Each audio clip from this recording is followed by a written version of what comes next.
मतदान समाप्त होने के बाद और नतीजे आने के पहले तक न्यूज चैनलों के पास दिखाने के लिए कुछ नहीं, सब थक जाते तो सर्वे आता है।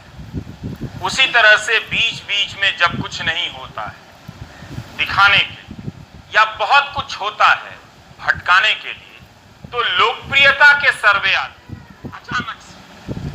मगर इन सर्वे की एक ईमानदारी का मैं कायल हूं, किसी ने भी इन्हें नहीं रोका है कि किसी की लोकप्रियता के आगे 100% लिख दीजिए, किसी ने नहीं रोका है।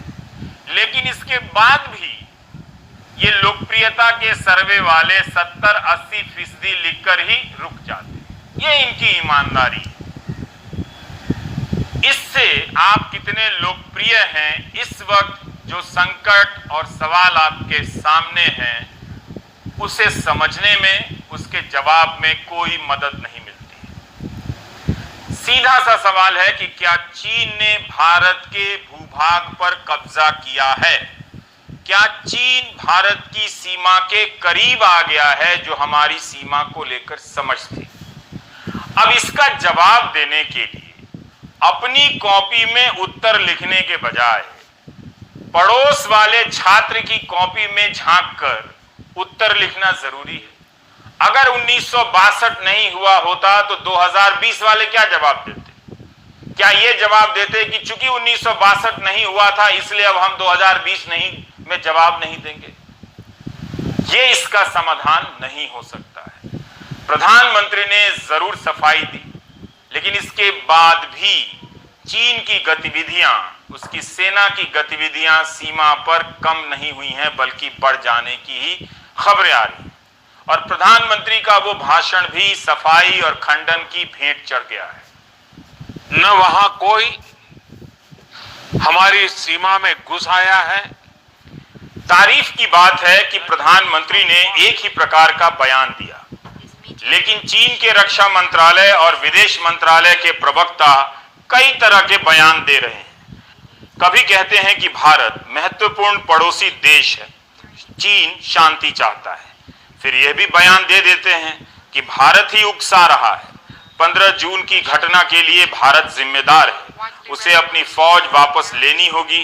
भारत और चीन के बीच सैनिक अफसरों की बात चल रही है, राजनयिकों की बात चल रही है। उसी के बीच में चीन दावा भी कर देता है कि गलवान घाटी उसकी है। चीन एक तरफ आक्रामक होकर बोले जा रहा है, दूसरी तरफ भारत संयम का परिचय भी दे रहा है। अब जाकर विदेश मंत्रालय ने इस तनाव के लिए चीनी सेना को सार्वजनिक रूप से जिम्मेदार ठहराया है।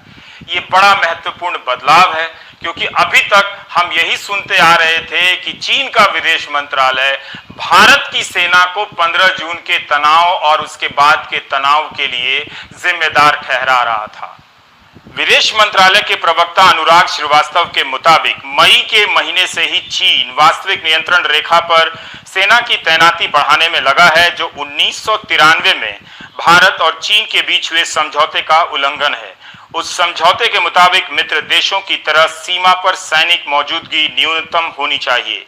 विदेश मंत्रालय के प्रवक्ता ने यह भी बताया कि चीन अपनी ओर से LAC पर यथास्थिति को बदलने की लगातार कोशिश कर रहा है। दोनों पक्षों के बीच हुए समझौते के उलट 15-16 जून की रात को गलवान घाटी में चीन की कार्रवाई की वजह से ही हिंसक झड़प हुई। विदेश मंत्रालय ने उम्मीद जताई है कि चीन दोनों देशों के सैनिक कमांडरों के बीच बनी सहमति पर अमल करेगा। क्या चीन एक तरफा और अपनी मर्जी से वास्तविक नियंत्रण रेखा को लेकर फैसला कर रहा है? आप जानते हैं कि वास्तविक नियंत्रण रेखा कोई स्पष्ट लकीर नहीं है। दोनों देश अपनी समझ से अपने हिस्से का दावा करते हैं। जैसे भारत कहता है कि वहां तक जो जमीन दिख रही है वो मेरी सीमा है, चीन भी कहता है कि वहां तक जो जमीन दिख रही है वो मेरी सीमा है। इसे परसेप्शन कहते हैं। भारत जहां तक अपनी जमीन समझता है, क्या चीन उसकी समझ के हिस्से में प्रवेश कर गया है?